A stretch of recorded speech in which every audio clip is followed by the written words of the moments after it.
So here are some of the biggest mistakes that I see sellers make and how to avoid them. Have you ever run across somebody wanting to sell their house for sale by owner? For sale by owners have a lot of issues, not the least of which are no negotiating skills, the safety and security of their property, lack of exposure is huge, not getting the price right, and having the time and ability to actually sell the property, much less understanding the contracts. If you've ever considered selling your house on your own, I would highly recommend that you think twice, take the time to interview an agent, and understand exactly what they can do for you in the process and the value they bring to the table. Their experience from doing it every single day is incredibly valuable. Another mistake that sellers make is not pricing their homes properly to begin with. There's a huge penalty to not pricing your house right from the start. Did you know that 52% of sellers in the third quarter in Collin County did a price reduction? That's up 36% from the third quarter in 2023. Our market is hyper-local. This is going to be different in every area, but sellers experience an additional penalty to selling their house by doing a price reduction. Sometimes it was a difference of over 26% from the houses that sold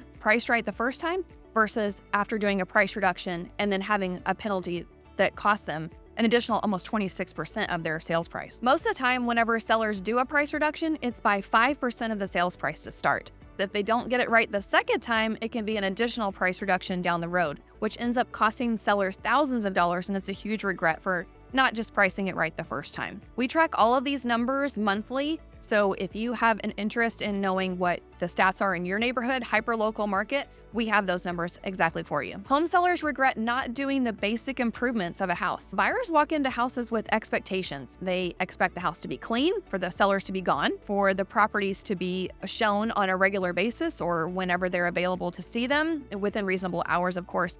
But not meeting those basic expectations, that's a huge regret for sellers. They are missing a huge part of the market by not getting the basics correct. Which leads me to staging. Did you know that 81% of buyers do not have a vision on what a house could be? So whether it's physical staging, reality staging, either one of those is really important for sellers to consider doing. At a minimum, you want to do a home styling consultation, which is bringing in an expert in staging and styling of a home and using all of your own items to make sure that the house is set up best for buyers to view it. In addition to that, let's say your house is vacant, physical staging is going to be the best option. You want the buyer to have a good experience whenever they walk into the home. We focus on the buyer's first 30 seconds of their experience in the home. Those main rooms right at the beginning of the home. Of course, curb appeal is important too, but as far as staging goes, we want to make sure that first 30 seconds is everything that the buyer can envision themselves living in the home. If you don't have the budget to do physical staging, we recommend reality staging. Reality staging is not just using fake internet furniture to virtually stage a vacant photo that makes it look like there's furniture. Reality staging is the buyer can actually purchase the furniture from the design board or from that photo. So if a buyer says, I love the way that this living room looks, I need that sofa and that chair and that rug, we gift that design board that we used in your home to the buyer at closing so they can recreate the exact look if they want to. We also have this for reality renovations. So if you have a kitchen or a bathroom, breakfast nook or whatever that is in need of some renovations, we can actually mock up what it would look like so you can see the before and afters. All of the products are where you can purchase them. You can take the entire list to your contractor and recreate that exact look if you really want to. With an average of 1% spent on physical staging, home sellers saw a return of 5 to 15% on their investment. Just by spending a little bit of money on the front end, sellers were able to see a huge return. Another regret that I see sellers have is they're not willing to negotiate with a buyer. Did you know that 51% of sellers offered some kind of seller paid closing costs in the third quarter?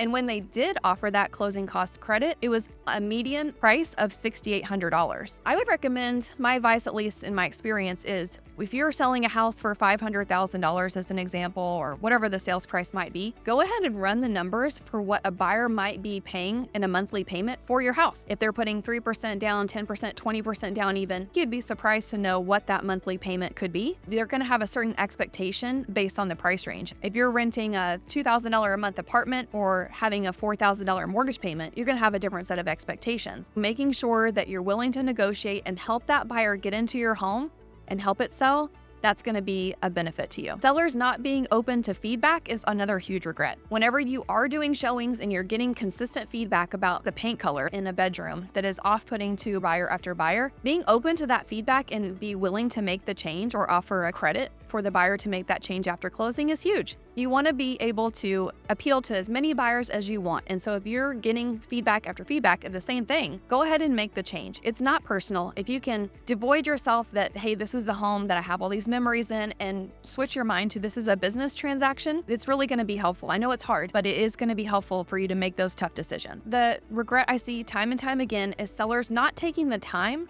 to make a plan for where they're going after they sell their house. Do you need a lease back? That's something you'd want to tell the buyer up front. You receive the proceeds from the sale of your house and then lease it back from the buyer for a set amount of time because you're trying to figure out where you want to go. Perhaps you need to talk about a short-term rental. Have you researched short-term rentals as an option for an in-between? Or maybe it's better for you to actually buy first and then sell.